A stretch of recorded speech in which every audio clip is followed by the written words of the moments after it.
بسم اللہ الرحمن الرحیم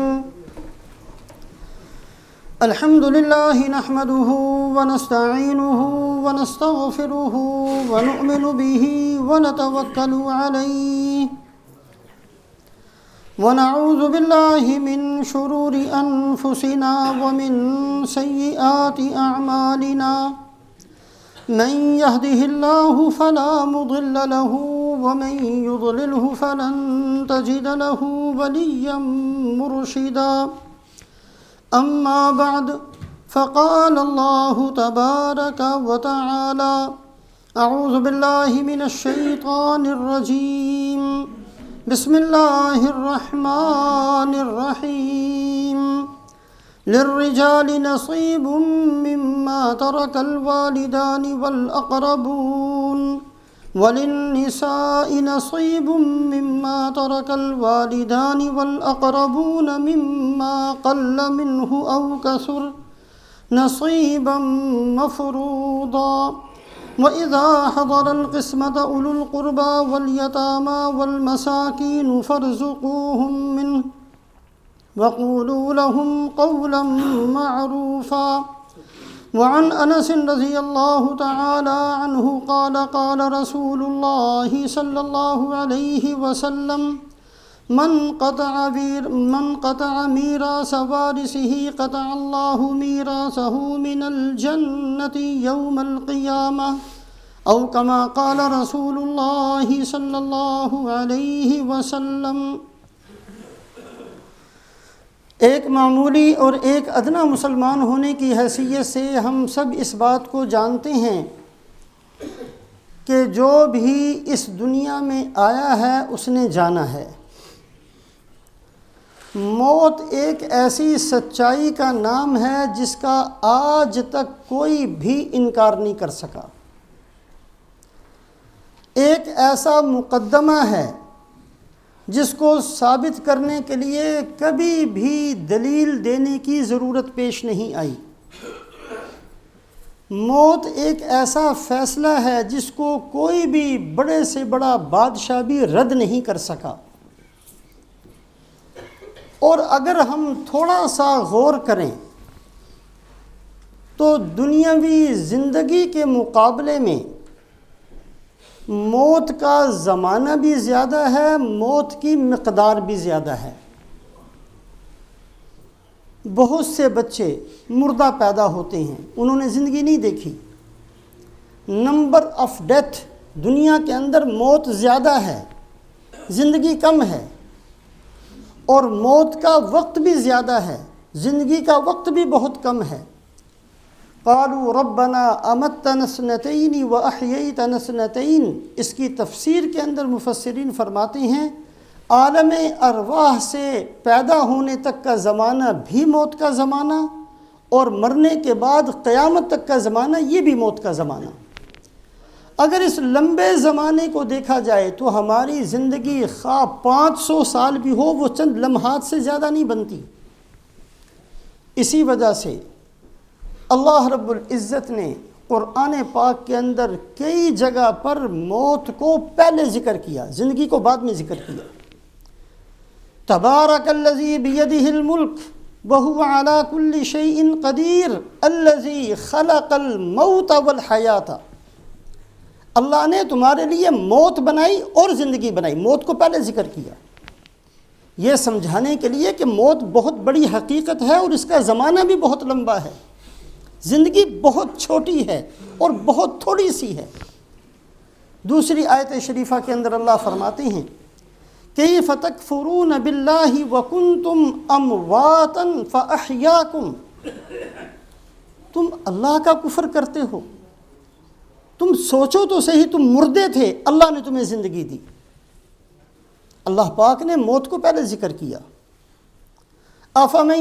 افمن کان میتا فاحییناہ، سوچو تو صحیح، تم مردے تھے، ہم نے تمہیں زندگی دی اور پھر زندگی گزارنے کا طریقہ بتایا۔ تو اگر انسان تھوڑا سا غور کرے، جو اس دنیا کے اندر آیا اس نے جانا ہے، یقیناً جانا ہے، اپنے آپ کو نہیں بچا سکتا، قل ان الموت الذی تفرون منہ فانہ ملاقیکم، اے محمد صلی اللہ علیہ وسلم اعلان فرما دیجئے، یہ موت جس سے تم بھاگتے ہو، ڈرتے ہو، ہزار جتن کرتے ہو کہ موت سے بچ جاؤ، ہزاروں قسم کی دوائیاں استعمال کرتے ہو کہ موت تمہارے قریب نہ آئے، بڑا زور لگایا جاتا ہے، اور وہ مسیحا جو یہ سمجھتے ہیں کہ ہم مردوں کو مرتے ہوئے ان کو بچا لیتے ہیں، ایک وقت ایسا آتا ہے کہ وہ خود بھی مرتے ہیں۔ قل ان الموت الذی تفرون منہ فانہ ملاقیکم، اے محمد صلی اللہ علیہ وسلم اعلان فرمائیے کہ یہ موت جس سے تم بھاگتے ہو، ڈرتے ہو، یہ تو تمہارے سامنے کھڑی ہے، اس سے بچ نہیں سکتے۔ تو بہرحال موت ایک ایسی سچائی کا نام ہے جس کا کوئی بندہ بھی انکار نہیں کر سکا۔ اللہ کا انکار کرنے والے بدبخت دنیا میں بہت آئے، نبیوں کو نہ ماننے والے، جھٹلانے والے بدبخت بہت آئے دنیا کے اندر، اللہ کی نازل کردہ کتابوں کا انکار کرنے والے بہت آئے، لیکن کوئی فرعون، کوئی شداد، کوئی نمرود، کوئی حامان، کوئی بھی بڑے سے بڑا خبیث موت کا انکار نہیں کر سکا۔ اسی وجہ سے وہ احکامات جن کا تعلق زندگی سے ہے، ان احکامات کو بھی آدھا علم کہا جاتا ہے، اور جن احکامات کا تعلق مرنے کے بعد سے ہے اس کو بھی آدھا علم کہا جاتا ہے۔ وراثت کے علم کو اسی وجہ سے فقہا نے نصف العلم قرار دیا کہ انسان کی دو ہی حالتیں ہیں، ایک حالت اس کی زندگی کی ہے، ایک حالت اس کی موت کی ہے۔ زندگی کے اندر جتنے مسائل ہیں، جتنے احکامات ہیں، جن چیزوں سے روکا گیا ہے، جو شریعت کا حکم ہے وہ آدھا علم، اور مرنے کے بعد جن چیزوں کا حکم دیا گیا، جن چیزوں سے روکا گیا، جس کا تعلق وراثت سے ہے، وہ آدھا علم۔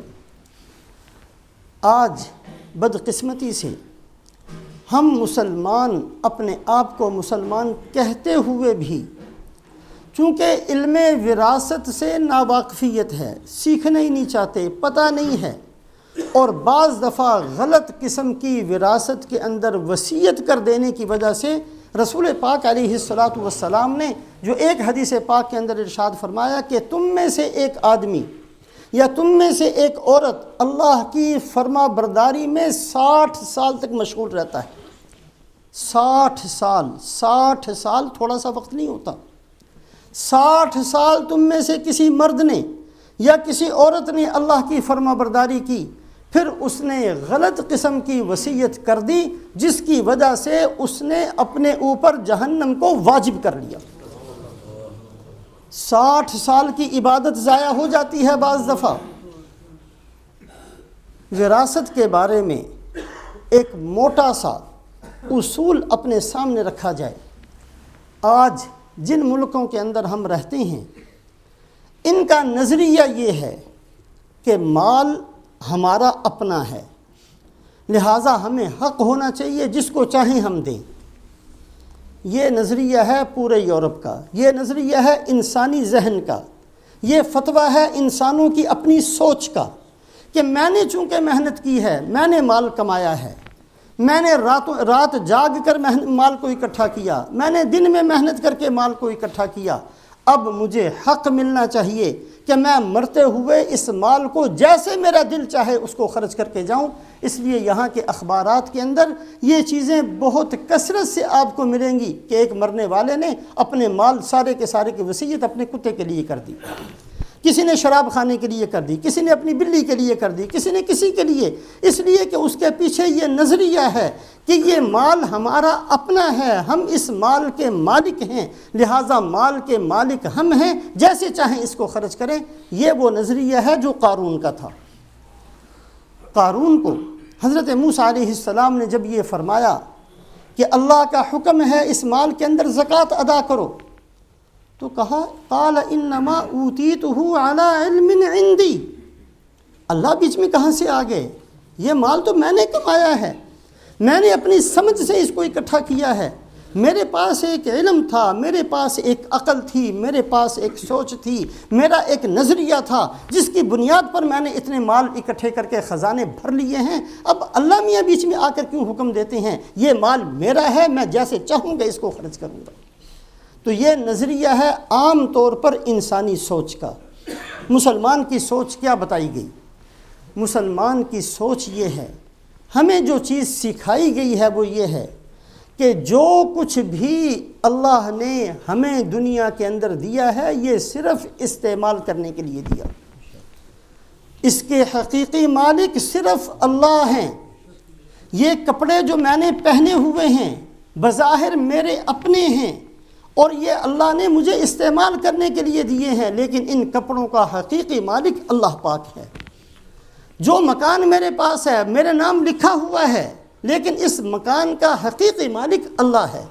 اللہ پاک نے ہمیں استعمال کے لیے دیا ہے، اسی لیے اللہ رب العزت نے وراثت کے سارے احکامات خود بیان کیے، حصے خود مقرر کیے۔ کسی کو حق نہیں دیا کہ اپنے بیٹے کے لیے اتنا مقرر کر لے اور اپنی بیوی کے لیے اتنا مقرر کر لے اور اپنے باپ کے لیے اتنا مقرر کر لے، چونکہ خود مالک اللہ کی اپنی ذات ہے، لہٰذا اللہ پاک نے سب حصوں کو خود مقرر فرمایا۔ زمانہ جاہلیت کے اندر وراثت کے بارے میں نظریہ یہ تھا کہ وراثت صرف اسی کو ملنی چاہیے جو تلوار چلا سکتا ہو۔ چھوٹا بچہ ہو اس کو نہیں ملے گی، لڑکی ہو اس کو نہیں ملے گی، عورت ہو اس کو نہیں ملے گی۔ حضرت اوس ابن ثابت رضی اللہ تعالیٰ عنہ صحابی ہیں، ان کا انتقال ہوا، چھوٹی چھوٹی 3 معصوم بچیاں اور ایک بیوہ۔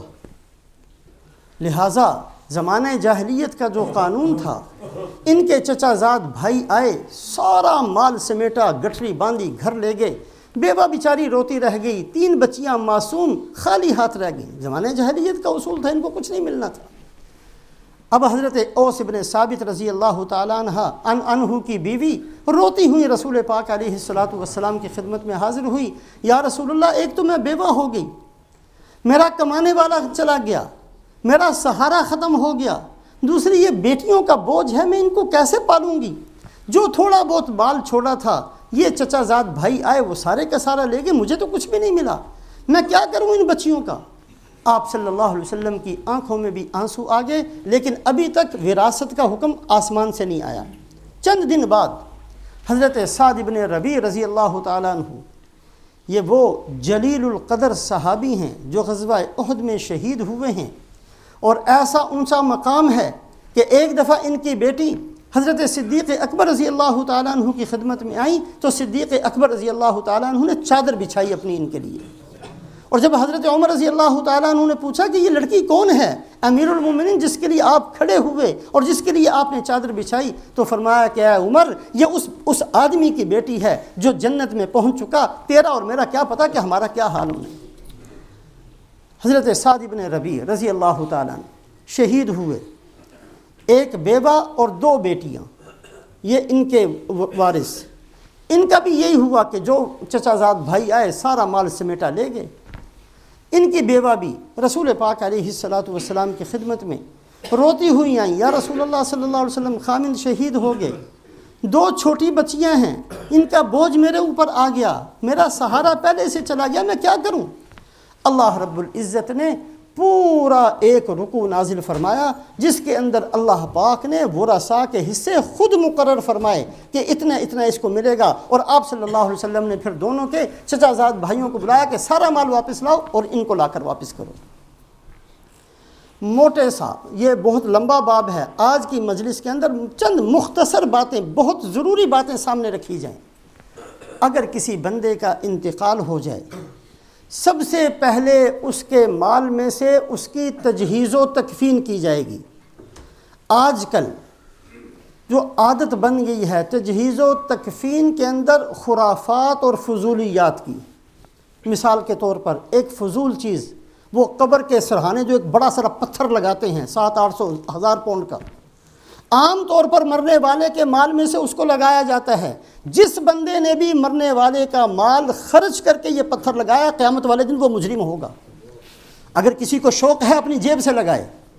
عام طور پر مرنے والا مر گیا، اس کے گھر چلے جاتے ہیں اور اس کا ٹیلی فون جو کہ ان ورثاء کا حق ہے اس کو استعمال کرتے ہیں، اور وہ بل بعد میں وہ دیتے ہیں اور وہ خبر دیتے ہیں فلانا مر گیا، فلانا مر گیا۔ اگر کسی نے کسی کو خبر دینی ہے اپنے گھر سے اپنا ٹیلی فون استعمال کر کے خبر دے۔ بہت سی خرافات ہیں۔ اگر کوئی بندہ مر جاتا ہے سب سے پہلے اس کی تجہیز و تکفین کے اندر اس کے مال کو خرچ کیا جائے گا، لیکن سنت سے زیادہ خرچ نہ کیا جائے۔ جو کم سے کم درجہ ہے تجہیز و تکفین کے اندر اس کا مال خرچ کیا جائے، اور اس کے بعد دوسرے نمبر پر جو مال بچے گا وہ اس کے قرض خواہوں کو دیا جائے گا۔ اگر اس نے کسی کا دینا ہے، اس بات کو آج ہم بہت معمولی سمجھتے ہیں، کسی کا لے کر مرنا، کسی کا ذمہ حق ہو اور پھر مر جانا، یہ کتنی بری چیز ہے، اور اللہ کے نبی صلی اللہ علیہ وسلم کے کلمات کتنے سخت ہیں اس چیز کے بارے میں۔ آج تو پتہ نہیں ہم لوگوں کو کیا ہو گیا، بعض دفعہ کسی سے قرض مانگتے ہیں، قرض لیتے ہوئے نیت یہ ہوتی ہے کہ واپس نہیں کرنا، اور نمازیں بھی پڑھتے چلے جاتے ہیں، حج بھی کرتے چلے جاتے ہیں، عمرہ بھی عمرے پہ عمرہ کرتے چلے جاتے ہیں، لیکن جس کا قرضہ دینا ہے وہ واپس نہیں کرتے۔ ایک نہیں، بیسیوں سینکڑوں مثالیں ہمارے سامنے ہیں ایسے بدبخت لوگوں کی جو لوگوں کا کھا کھا کر ان کا پیٹ بھرا ہوا ہے، اور پھر وہ یہ سمجھتے ہیں کہ ہمارے ذمہ کچھ نہیں ہے۔ دوسرے نمبر پر مرنے والے کے مال میں سے اس کا قرض ادا کیا جائے گا۔ رسول پاک علیہ السلام تشریف فرما ہیں، صحابہ فرماتے ہیں آپ نے اپنی نگاہیں آسمان کی طرف کی، پھر آپ صلی اللہ علیہ وسلم نے نگاہوں کو جھکایا، اپنا دانا ہاتھ اپنی پیشانی پر رکھا، اور جیسے بہت افسوس کے ساتھ کوئی بندہ کچھ بات کہتا ہے، آپ صلی اللہ علیہ وسلم نے دست مبارک پیشانی پر رکھ کر فرمایا ماذا نزل من التشدید، ماذا نزل من التشدید، اے اللہ کتنا سخت فیصلہ آپ نے کر دیا، اے اللہ کتنی سخت بات آپ نے اتار دی۔ آپ صلی اللہ علیہ وسلم نے یہ کلمات بار بار فرمائے، صحابہ فرماتے ہیں کہ ہم تو کانپ گئے۔ اللہ کے نبی کا یہ فرمانا، ہم یہ سمجھے کہ شاید آسمان پھٹنے والا ہے، شاید آسمان گرنے والا ہے، شاید زمین پھٹنے والی ہے، کوئی اللہ عذاب بھیجنے کا فیصلہ فرما چکے ہیں۔ ہم تو کانپتے رہے، رات عافیت سے گزر گئی، اگلا دن آ گیا، ایک صحابی حاضر خدمت ہوئے، یا رسول اللہ صلی اللہ علیہ وسلم کل آپ نے یہ کلمات فرمائے تھے، ہماری تو کل سے حالت بڑی عجیب سی ہوئی ہے، اس کا مطلب کیا تھا؟ آپ نے فرمایا کہ اس کا مطلب یہ تھا کہ اللہ نے یہ فیصلہ فرمایا ہے ایک آدمی جہاد میں جائے، جہاد میں، گھر میں نہیں، جہاد میں جائے، اور پھر شہادت اس کو مل جائے۔ شہادت بہت بڑی ایک نعمت ہے، شہید سیدھا جنت میں جاتا ہے، شہادت اس کو مل جائے، پھر اللہ اس کو دوبارہ زندہ کر دے، پھر وہ جہاد میں جائے، اور پھر اللہ اس کو شہادت دے دے، پھر اللہ اس کو زندگی دے دے، پھر وہ جہاد میں جائے، اور پھر وہ شہید ہو جائے، 3 دفعہ جا کر وہ شہید ہو جائے، پھر بھی جنت میں نہیں جائے گا اگر اس نے کسی کا حق دینا ہے، پھر بھی جنت میں نہیں جائے گا اگر اس نے کسی کا حق دینا ہے۔ یہ ہے ماذا نزل من التشدید۔ رسول پاک علیہ السلام نے اتنا سخت قسم کا کلمہ ارشاد فرمایا۔ عادت شریفہ تھی سرکار دو عالم حضرت محمد صلی اللہ علیہ وسلم کی۔ صحابہ فرماتے ہیں کہ زندگی کے اخیر کے اندر، آخری حصے میں عادت شریفہ یہ رہی کہ اگر کسی کا انتقال ہوتا، آپ صلی اللہ علیہ وسلم فرماتے اگر اس نے کوئی مال چھوڑا ہے تو اس کے ورثاء کے اندر تقسیم کر دیا جائے، اور اگر اس کے ذمے کوئی قرضہ تھا تو میں محمد الرسول اللہ اس کا قرضہ ادا کروں گا۔ آپ صلی اللہ علیہ وسلم کی عادت شریفہ قرض جو مقروض تھے ان کا قرض ادا کرنے کی، لیکن زندگی کے آخری حصے میں۔ زندگی کے ابتدا کے اندر کیا عادت شریفہ تھی؟ صحابہ فرماتے ہیں رسول پاک علیہ السلام کی عادت شریفہ یہ تھی، جب کوئی جنازہ لا کر رکھا جاتا سب سے پہلا سوال آپ فرماتے حل علیہ دین، کیا اس کے اوپر کوئی قرضہ ہے؟ جی ہاں اس پر قرضہ ہے۔ اس نے کوئی مال چھوڑا ہے جس سے قرضہ ادا کر دیا جائے؟ جی ہاں چھوڑا ہے۔ فرماتے اس کا قرضہ ادا کرو پھر نماز جنازہ پڑھاؤں گا۔ اور کبھی سوال فرماتے، اور اگر لوگ یہ جواب دیتے جی اس کے اوپر قرضہ تو ہے لیکن اس کے پاس اتنا مال نہیں ہے کہ اس کا قرضہ ادا ہو سکے، تو آپ صلی اللہ علیہ وسلم فرما دیا کرتے صلو علی صاحبکم، تم خود اس کی نماز جنازہ پڑھو، میں نے نہیں پڑھانی۔ یہ عادت شریفہ تھی آپ صلی اللہ علیہ وسلم کی ابتدا کے اندر۔ ایک موقع پر ایسا ہی ہوا، آپ صلی اللہ علیہ وسلم نے فرمایا صلوا علی صاحبکم، اپنے اس بندے کی نماز جنازہ خود پڑھو، میں نے نہیں پڑھانی۔ اب صحابہ کانپ گئے۔ حضرت ابو قتادہ رضی اللہ تعالیٰ عنہ کھڑے ہوئے، یا رسول اللہ صلی اللہ علیہ وسلم، اس کا قرضہ میں اپنے ذمے لیتا ہوں، مہربانی فرمائیے اس کی نماز جنازہ پڑھا دیجیے۔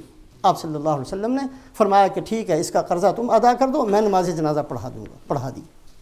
ایک موقع پر حضرت علی رضی اللہ تعالیٰ عنہ کھڑے ہوئے، یا رسول اللہ صلی اللہ علیہ وسلم، اس کا قرضہ میں اپنے ذمے لیتا ہوں، آپ مہربانی فرما کر نماز جنازہ پڑھا دیجیے۔ آپ نے نماز جنازہ پڑھائی اور فرمایا کہ اے علی، اللہ تیری گردن بھی جہنم سے ایسے ہی بچا لے جیسے آج تو نے اس کو جہنم سے بچا لیا۔ کسی کا لے کر مر جانا اور کسی کا حق اس کو ادا نہ کرنا اتنا بڑا گناہ ہے کہ اس کا تصور نہیں کیا جا سکتا۔ آپ صلی اللہ علیہ وسلم کی عادت شریفہ جو بعد میں یہ تھی کہ خود ادا فرماتے تھے، اور شروع میں یہ تھی کہ آپ نماز جنازہ نہیں پڑھتے تھے، حالانکہ اگر آپ چاہتے تو شروع سے یہ عادت شریفہ اختیار فرما سکتے تھے کہ جو بندہ مرتا اس کا قرضہ ادا کر دیتے۔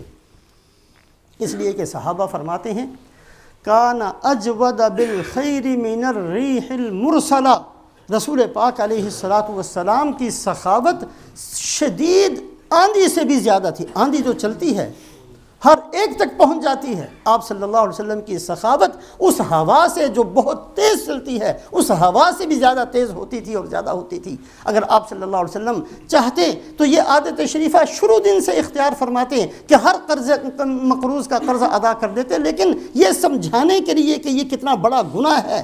ایک آدمی اگر کسی کا حق اپنے ذمے لے کر مرتا ہے تو اللہ کے نبی موجود ہوتے ہوئے اس کی نماز جنازہ نہیں پڑھتے۔ یہ سمجھانے کے لیے آپ صلی اللہ علیہ وسلم نے ابتدا کے اندر یہ عادت شریفہ اختیار فرمائی کہ آپ صلی اللہ علیہ وسلم نماز جنازہ نہیں پڑھاتے تھے۔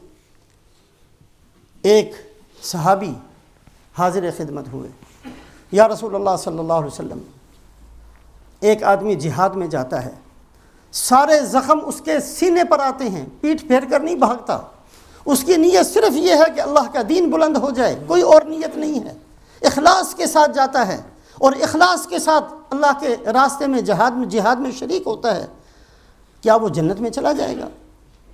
آپ نے فرمایا کہ ہاں وہ جنت میں چلا جائے گا۔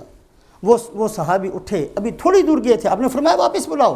فرمایا کہ جنت میں جائے گا، لیکن اس صورت میں اگر کسی کا دینا نہ ہو، اس لیے کہ تیرے اٹھنے کے بعد ابھی جبرائیل علیہ السلام آئے اور آ کر مجھے بتایا کہ یہ شرط لگا دیجئے کہ جنت میں پہنچ جائے گا بشرطے کہ کسی کا حق لے کر نہ مرا ہو۔ بہت اپنا مال سمجھ ہڑپ کرتے چلے جاتے ہیں، بہت زیادہ بری عادت کے شکار ہیں آج ہم۔ بدقسمتی آج یہ ہے کہ جب ہم بھوکے ننگے تھے، ہمارے آباء و اجداد کھانے کے لیے ان کے پاس اتنا نہیں تھا جتنا آج اللہ نے ہمیں دے دیا ہے، اتنے مکان ان کے پاس نہیں تھے جتنوں کے آج ہم مالک بن گئے ہیں، اتنی زمینیں ان کے پاس نہیں تھی، لیکن وہ کسی کا حق نہیں دباتے تھے۔ ایسا مال ہمیں ملا ہے کہ ہماری بھوک اور بڑھ گئی، ایسا اللہ نے ہمیں نعمتیں دی ہیں کہ ہم اور زیادہ حریص ہوں گے۔ اور ایسا جو آدمی آتا ہے، دوسرا بندہ آ کر یہ کہتا ہے جی فلانے کو دینا، جی دیتا ہی نہیں ہے، کیا کرے؟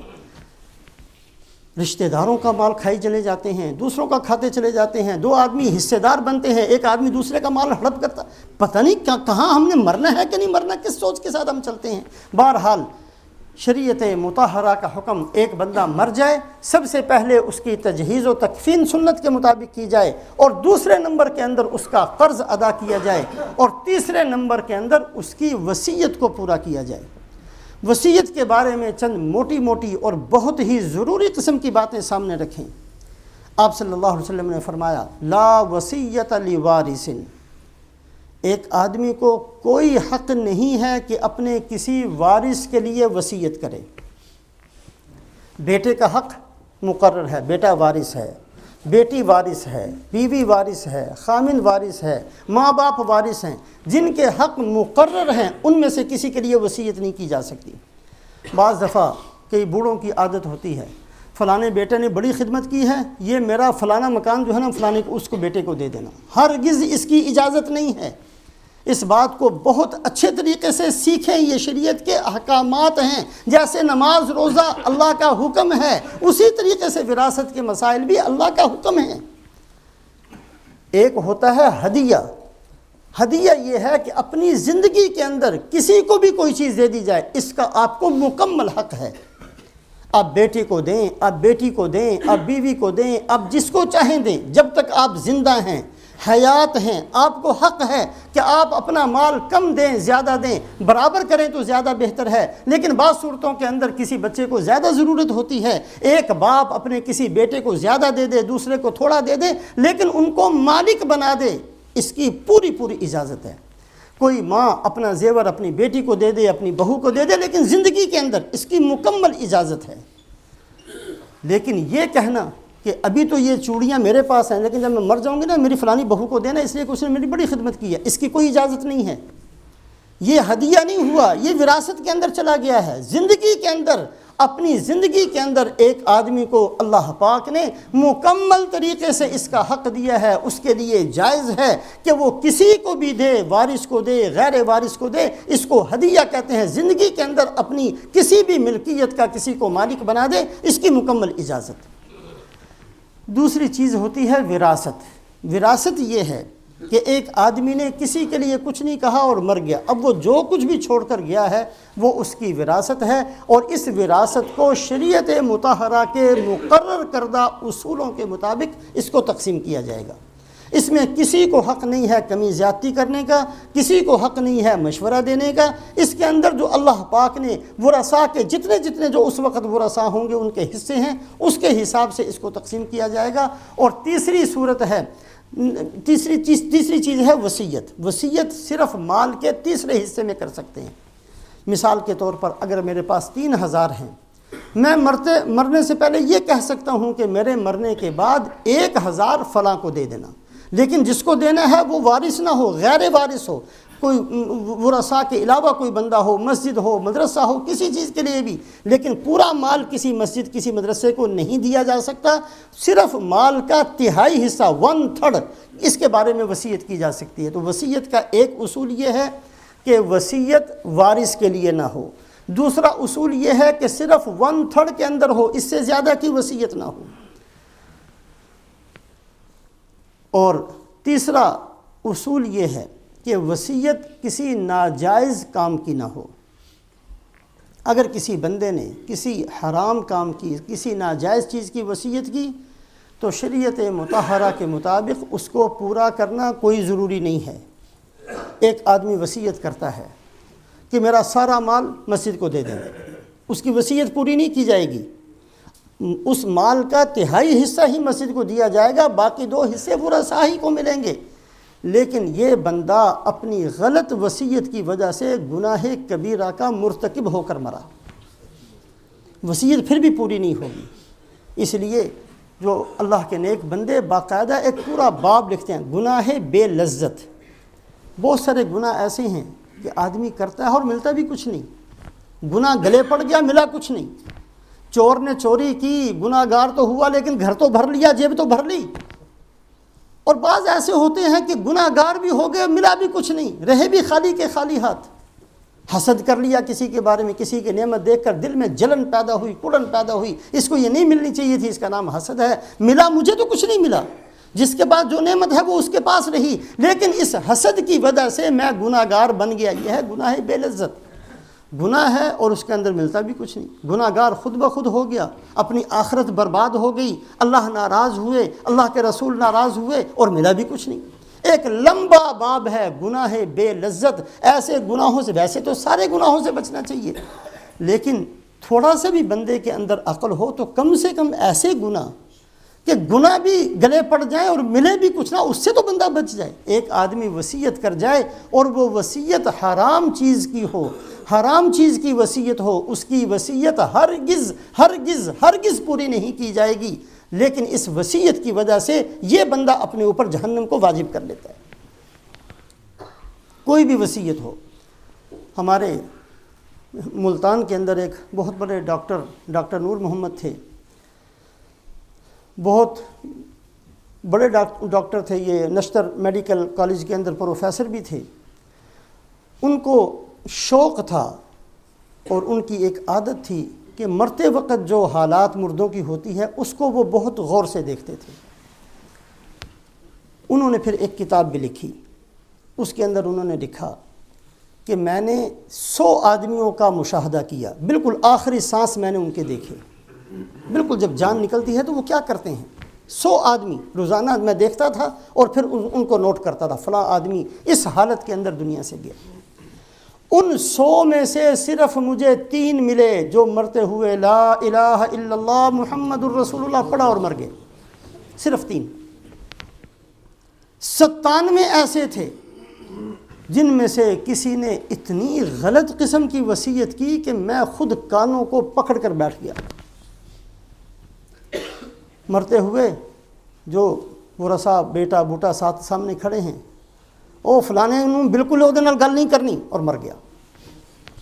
قطع رحمی کا حکم دے کر دنیا سے چلا گیا، ایسا حکم دیا جس سے اللہ رسول نے منع کیا تھا۔ اللہ رسول تو فرماتے ہیں جوڑ کر رکھو، صلہ رحمی کرو، لوگوں سے رشتے جوڑو، اور یہ رشتے کو توڑ کر، حالانکہ اس کی وصیت پوری تو نہیں ہوگی۔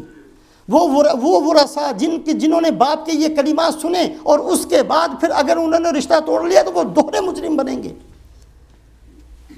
تو 97، 100 میں سے 97 ایسے تھے، اللہ پاک ہماری حفاظت فرمائے، یہ آج کے معاشرے کی حالت ہے۔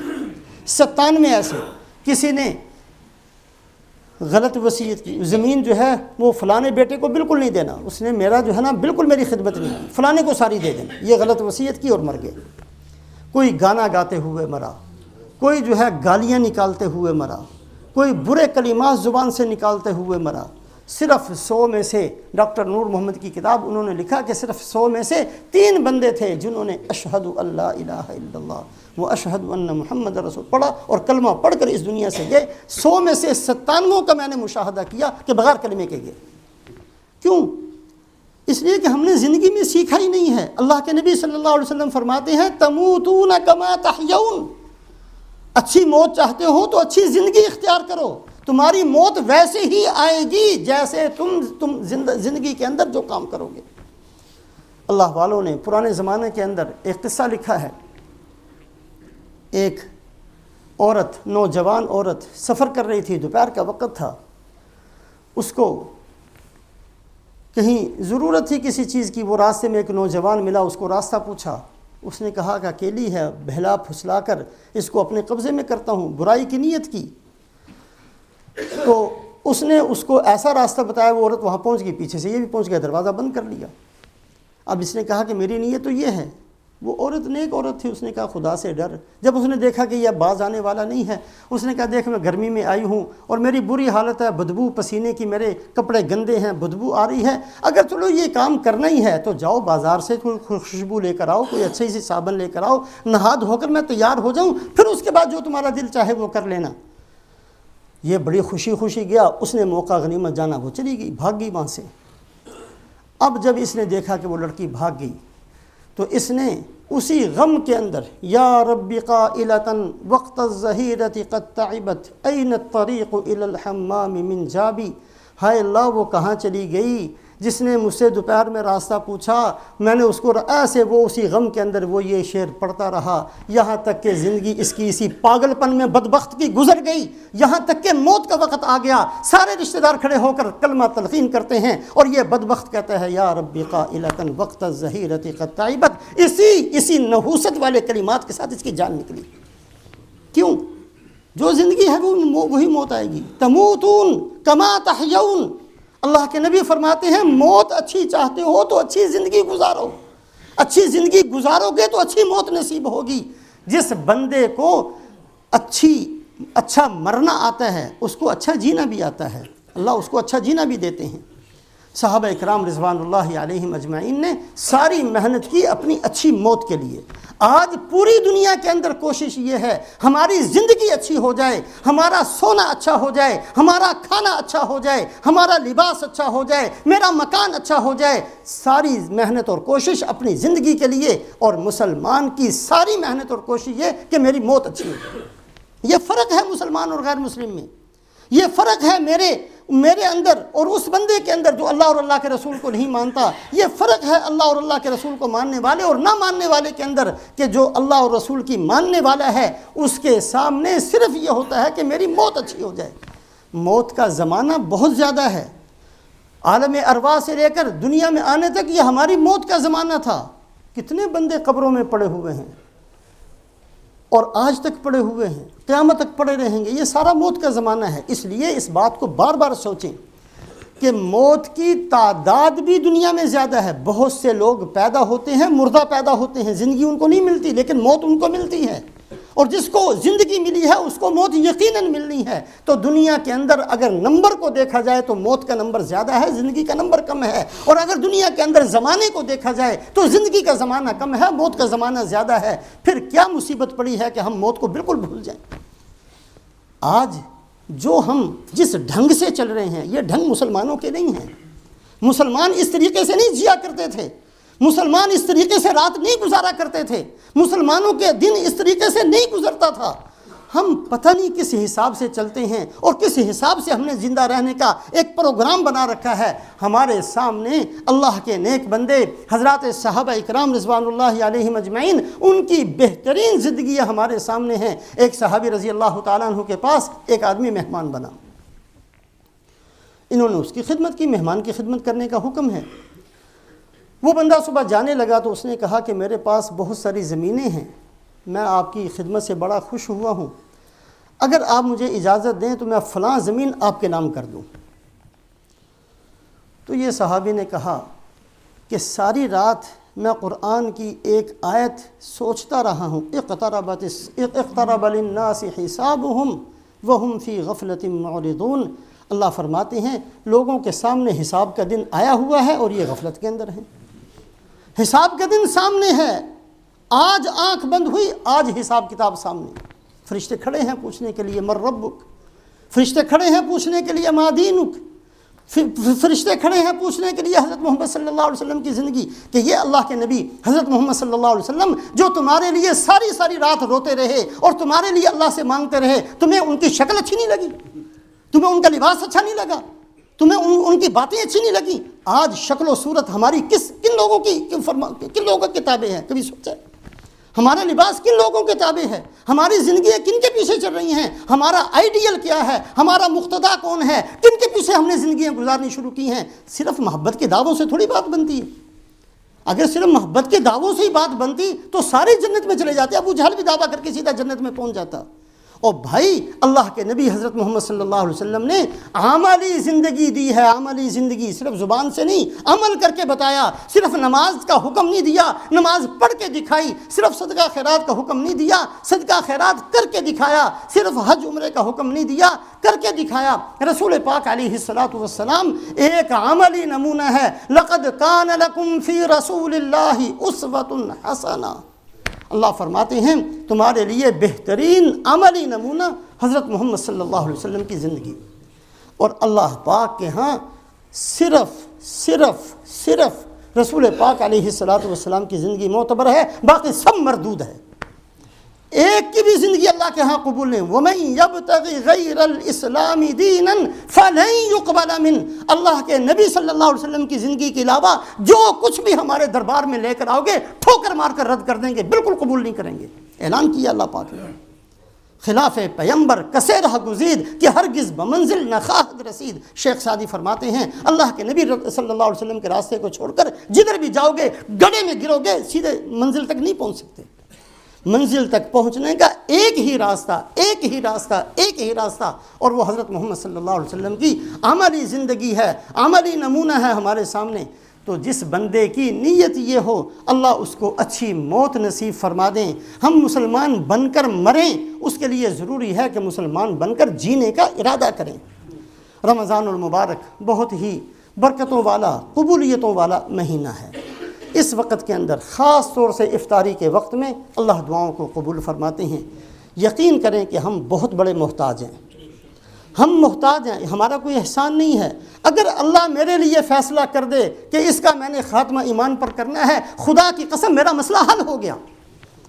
اس وقت اگر ہم اللہ سے منوا لیں افطاری کے وقت میں کہ اے اللہ فیصلہ کر دیجئے، آپ کے خزانوں میں کمی نہیں ہے، فیصلہ فرما دیجئے کہ آپ نے احسان فرما کر ہمیں مسلمان گھرانے میں پیدا کر دیا، اے اللہ مزید احسان فرما کر اسلام کے ساتھ موت بھی مقدر فرما دے، دنیا سے کلمہ پڑھ کر جائیں، دنیا سے نبی کے فرما بردار بن کر جائیں. دنیا سے جب ہمارا خاتمہ ہو تو پاکی کی حالت میں ہو, اعمال صالحہ کے ساتھ ہو. دنیا کے اندر سے جب جائیں تو رسول پاک علیہ الصلوۃ والسلام کی سنتوں کے ساتھ ہو. ہماری شکل آپ صلی اللہ علیہ وسلم کی سنت کے مطابق ہو, ہمارا لباس آپ کے مطابق ہو, ہماری سوچ آپ کے مطابق ہو, ہمارا فکر آپ کے مطابق ہو. اللہ کے نبی حضرت محمد صلی اللہ علیہ وسلم نے جہاں اپنی امت کو پہنچایا, وہاں پہنچ کر میں دنیا سے جاؤں تو میں کامیاب ہوں. اللہ سے مانگے, اور قبولیت کا وقت ہوتا ہے افطاری کے وقت, وہاں صرف اللہ میری دکان ان کو چھوڑے, دکان مل جائے گی, بغیر مانگے بھی اللہ دے دیں گے. قارون نے نہیں مانگا تھا, اللہ نے دے دیا دنیا اس کو.